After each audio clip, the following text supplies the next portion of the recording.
Movie की शुरुआत में एक शहजादे को दिखाया जाता है जिसका बहुत ही खूबसूरत महल होता है। वो अपने महल में दावतें करके खूबसूरत लड़कियों को दावत भी बुलाता था।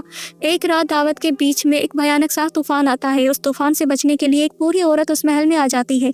वो बूढ़ी औरत शहजादे को एक फूल देती है। शहजादा उसकी शक्ल देख के उसका मजाक उड़ाने लगता है और फूल फेंक देता है। वो बूढ़ी औरत उसे समझाती है कि खूबसूरती आपके दिल में होनी चाहिए, चेहरे पे नहीं।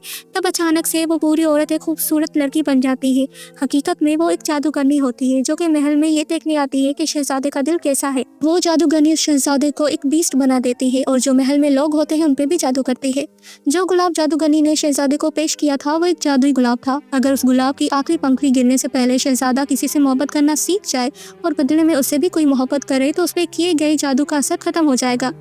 और अगर ऐसा ना हो पाया तो शहजादा हमेशा के लिए एक भेड़िया बन के रह जाएगा। काफी साल बीत जाते हैं। फिर दिखाते हैं कि उस महल के करीब एक छोटा सा गांव होता है जिसमें खूबसूरत और मासूम लड़की जिसका नाम था बेल वो रहा करती थी। बेल को बुक्स पढ़ने का बहुत शौक होता है। गांव के लोग बेल को पागल और अजीब समझते थे क्योंकि वो औरों से मुख्तलिफ थी। उसी गांव जमींदार का बेटा गेस्टन बेल से शादी करना चाहता था, लेकिन बेल को पता था कि गेस्टन जाहिल और बदतमीज किस्म का लड़का है। इसी वजह से वो उससे शादी नहीं करना चाहती थी।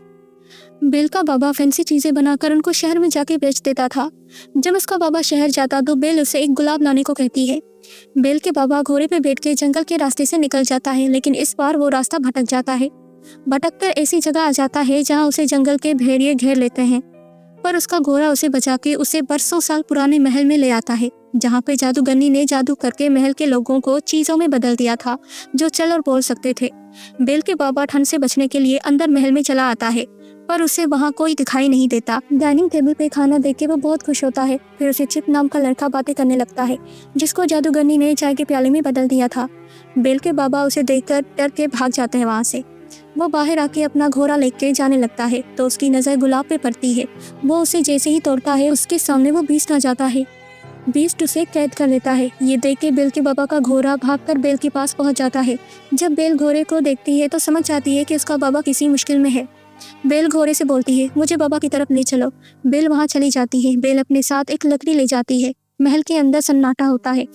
तब एक कैंडल स्टैंड और एक घड़ी आपस में बातें करते हैं। बोलते हैं, वो देखो कितनी खूबसूरत लड़की है, शायद ये वही है जो जादू को खत्म कर सकती है। बेल को ये सुनने की आवाज़ आती है। बेल बोलती है, कौन है वहाँ? तब उसे अपने बाबा की आवाज़ आती है। वो कैंडल स्टैंड उठा के अपने बाबा के पास जाती है। उसके बाबा बोलते हैं, बेटी चले जाओ यहाँ से, इससे पहले कि तुम्हें वो बीस्ट देख ले। इतने में ही वो बीस्ट आ जाता है। बेल उसे बोलती है, मैं अपने बाबा से मिलने आई हूँ। वो बीस्ट बोलता है, इसने मेरा गुलाब चुराया है जिसकी वजह से इसे उम्र भर कैद होगी। बेल बोलती है, क्या बकवास है, एक फूल चुराने की इतनी बड़ी सजा। एनीवेज मुझे एक बार अंदर जाने दें, मैं मिलना चाहती हूँ अपने बाबा से। वो बीस्ट बोलता है, ठीक है, लेकिन एक बार ये दरवाज़ा बंद हो गया तो कभी भी नहीं खुलेगा। बेल बोलती है, ठीक है। बीस्ट दरवाज़ा खोलता है और बेल जल्दी से अपने बाबा को निकाल के खुद अंदर जाके दरवाज़ा बंद कर देती है। बीस्ट उसके बाबा को महल से बाहर जाने देता है और बेल कैद में ही बंद होती है। कुछ ही टाइम बाद कैंडल स्टैंड आके दरवाज़ा खोल देता है और बेल के सामने आके बातें करने लगता है। बेल डर जाती है और बोलती है, हाउ कैन यू टॉक? तभी वहाँ पे घड़ी भी आ जाती है और बोलती है, हाँ, यहाँ पे मौजूद सारी चीज़ें बातें कर सकती हैं और डरने की ज़रूरत नहीं है। वो बेल को अपने साथ रूम में लेके जाते हैं और बेल को एक रूम दे देते हैं। ये जब बीस्ट को पता चलता है तो वो कैंडल स्टैंड और घड़ी पे बहुत गुस्सा होता है। तभी उसे वहाँ मौजूद सब समझाने लगते हैं कि शायद यही वो लड़की है जो ये जादू खत्म कर सकती है। ये सुन के बीस्ट को अच्छा लगता है। बीस्ट बेल के रूम में जाके उसे डिनर पे बुलाता है। बेल बोलती है, तुम्हारे साथ डिनर करने से अच्छा है मैं भूखी ही मर जाऊँ। ये सुन के बीस्ट बहुत गुस्सा हो जाता है और बोलता है, ठीक है, अगर तुम यही चाहती हो तो यही सही, तुम्हें कोई भी खाना नहीं देगा यहाँ पे। ये बोल के वो बीस्ट वहाँ चला जाता है जहाँ पे वो जादुई गुलाब होता है। बीस्ट देखता है कि एक एक करके इस फूल की पंखुड़ियां गिर रही थी। दूसरी तरफ बेल के बाबा अपने गांव जाके सबको उस महल के बारे में बताता है, लेकिन कोई उसका यकीन नहीं करता। तब गेस्टन उससे बोलता है, मैं भरोसा करता हूँ आप पे और बेल को आज़ाद कराने में मैं मदद करूँगा आपकी।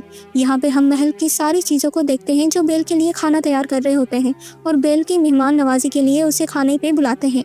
सारे वहाँ पे मिलजुल के गाना और डांस करके बेल का दिल खुश करते हैं। डिनर खत्म होने के बाद बेल को रूम में ले जाते हैं ताकि वो आराम करे। बेल अपने रूम से दूसरे रूम में जाती है। जाकर देखती है तो वहाँ पे वो जादुई फूल देखती है। वो जैसे ही उसे टच करने वाली होती है तब वो बीस्ट आ जाता है और बेल पे बहुत शाउट करता है और बोलता है, तुम क्यों आई हो यहाँ पे? अंदाजा भी है कि अगर इसे हाथ लगाती तो क्या हो सकता था। बीस्ट उसे डांट के वहाँ से जाने का कहता है। ये सुन के बेल अपना घोड़ा लेके उस महल से भागने लगती है। तभी रास्ते में उसे काफी सारे भेड़िए घेर लेते हैं। इससे पहले कि वो बेल को चोट पहुंचाते हैं, वो बीस्ट भी आ जाता है वहाँ पे और बेल को बचाने लगता है।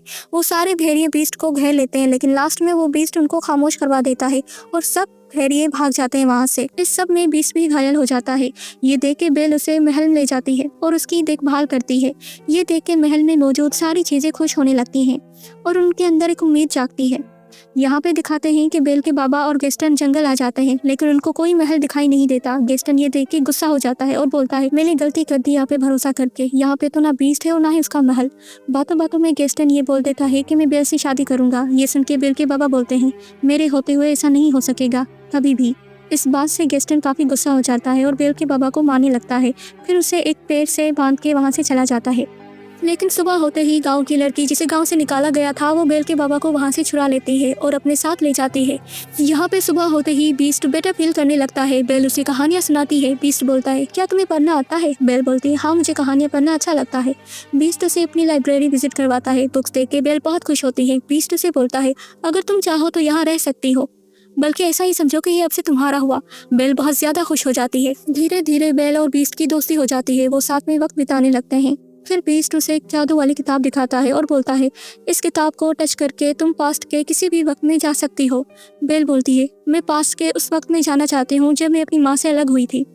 वो बीस्ट के साथ पास्ट में जाती है तो देखती है कि उसकी माँ को एक जानलेवा बीमारी लगी थी और वो बेल के बाबा को बोलती है, बेल को यहाँ से दूर ले जाओ, मैं नहीं चाहती मेरी बीमारी इसको भी लगे। ये देख के बेल सैड हो जाती है और बीस्ट के साथ प्रेजेंट में वापस आ जाती है। दूसरी तरफ बेल के बाबा दोबारा गांव जाके बोलता है कि गेस्टन मुझे जंगल में छोड़ के आया था। गांव वाले बोलते हैं, क्या तुम्हारे पास इस बात का कोई सबूत है? बेल के बाबा बोलते हैं, ये लड़की जिसको आप लोगों ने गांव से निकाल दिया था, इसने ही मुझे बचाया है। वहाँ गेस्टन बोलता है, इस लड़की की बात को कोई भी तरजीह नहीं देने वाला क्योंकि इसे गांव से निकाला गया था। गेस्टन बोलता है, ये पागल हो गया है। तभी इसकी बेटे भी इसे छोड़ के भाग गई। गेस्टन का दोस्त इस बात की झूठी गवाही देता है, जिसकी वजह से गाँव के सारे लोग बेल के बाबा को पागल समझ के उसे कैदी बना लेते हैं। यहाँ पे बीस्ट बैठा हुआ होता है। उसे कैंडल स्टैंड बोलता है, तुम्हें बेल को बता देना चाहिए कि तुम उसे मोहब्बत करते हो। बीस्ट बोलता है, नहीं बता सकता क्योंकि मैं जानता हूँ बेल मुझ जैसे दरिंदे से कभी भी प्यार नहीं करेगी। लेकिन यहाँ पे मौजूद सारे मिलके बीस्ट को तैयार करते हैं और बेल को भी खूबसूरत लिबास पहना के तैयार करते हैं। अब ये दोनों महल में डांस करने वाले होते हैं। ये दोनों डांस करते हैं। बीस्ट बोलता है, काफी टाइम के बाद मैंने इससे डांस किया है और तुम भी अच्छा डांस कर लेती हो। बेल बोलती है, मुझे मेरे बाबा ने डांस करना सिखाया था। बीस्ट बोलता है, तुम्हें याद नहीं आती अपने बाबा की? बेल बोलती है, बहुत याद आती है, लेकिन क्या करूं, मैं तुम्हारी कैदी हूँ, कैसे जा सकती हूँ? बीस्ट उसे बोलता है, मेरे पास एक जादुई आईना है, तुम उसमें अपने बाबा को देख सकती हो। बेल जैसे ही आईना देखती है, वो देखती है कि उसके बाबा को कैदी बना दिया है गाँव वालों ने। ये देख के बेल परेशान हो जाती है। बीस्ट उसे परमिशन दे देता है अपने पापा के पास जाने की और बोलता है, ये आईना लेके जाओ, तुम जब भी मुझे देखना चाहो इसमें देख सकोगी। आईना लेके बेल वहाँ से जाने लगती है। बेल के जाने से बीस्ट और महल में रहने वाली सारी चीज़ें गमज़दा हो जाती हैं क्योंकि सबको यही लगता है कि अब बेल वापस नहीं आएगी और ना ही ये जादू ख़त्म हो पाएगा। बीस्ट को बेल से मोहब्बत हो जाती है। अब बेल गांव वापस आ जाती है। वो देखती है कि उसके बाबा को गांव वाले कैदी बना के ले जाने वाले थे। बेल बोलती है, मेरे बाबा पागल नहीं है, सच में जंगल में एक महल है और वहाँ पर एक बीस्ट भी रहता है। कोई भी बेल की बातों पर यकीन नहीं करता। उनको यकीन दिलवाने के लिए बेल उन्हें आईने में बीस्ट दिखाती है। गाँव वाले डर जाते हैं। बेल बोलती है, डरने की जरूरत नहीं है, ये बहुत रहमदिल है। गेस्टन ये सुन के समझ जाता है कि बेल उस बीस्ट से मोहब्बत करने लगी है और वो गांव वालों को भड़काकर बेल को भी कैदी बना देता है और गांव वालों को उकसाता है कि बीस्ट को हमें मार देना चाहिए। गांव वाले महल पे जाके हमला करते हैं, लेकिन बीस्ट के सारे दोस्त उन गांव वालों का बुरा हाशर करते हैं। इसी दौरान मौका पाके बेल अपने बाबा की मदद से जेल से भाग निकलती है। यहाँ पे गेस्टन बीस्ट के पास जाता है, जहाँ पे बीस्ट उदास बैठा हुआ होता है। गेस्टन बोलता है, तुम्हें क्या लगता था कि बेल तुम जैसे दरिंदे से प्यार करेगी? उसने ही हमें यहाँ भेजा है ताकि हम तुम्हें ख़त्म कर सकें। ये बोल के वो बीस्ट को गोली मार देता है। बीस्ट नीचे गिर जाता है। जब गेस्टन दूसरी गोली मारने ही वाला होता है तब बेल आ जाती है और गेस्टन से पिस्तौल छीनने की कोशिश करती है, जिसकी वजह से गेस्टन नीचे गिर जाता है और उसकी पिस्तौल भी नीचे गिर जाती है। तभी बीस्ट ऊपर आने की कोशिश करता है। तब बेल उसे बोलती है, मैंने गाँव वालों को बहुत रोकने की कोशिश की थी लेकिन वो नहीं माने। बीस्ट ये सुन के गेस्टन को मारने वाला होता है। तब गेस्टन माफ़ी मांग लेता है बीस्ट से। बीस्ट उसे बोलता है, चले जाओ यहाँ से और सबको लेके जाओ। फिर बीस्ट उसे जाने देता है।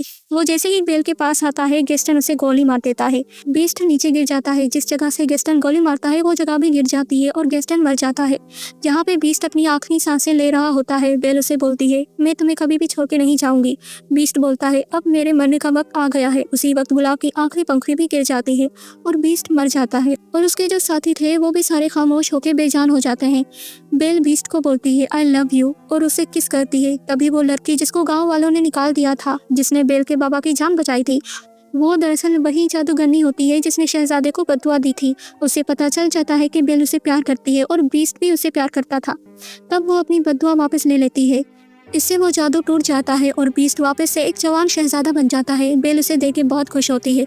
तब महल भी अपनी पुरानी हालत में वापस आ जाता है। जितनी भी चीज़ें थी जादू टूटने के बाद वो उसी शक्ल में आ गए जैसे पहले थे। वो एक दूसरे से मिलकर बहुत खुश होते हैं और गांव के लोग भी आ जाते हैं जो इतने सालों बाद उनसे मिलकर बहुत खुश हो रहे थे। शहजादा भी बेल के साथ बाहर आके अपने साथियों से मिलता है और फिर सब हंसी खुशी रहने लगते हैं।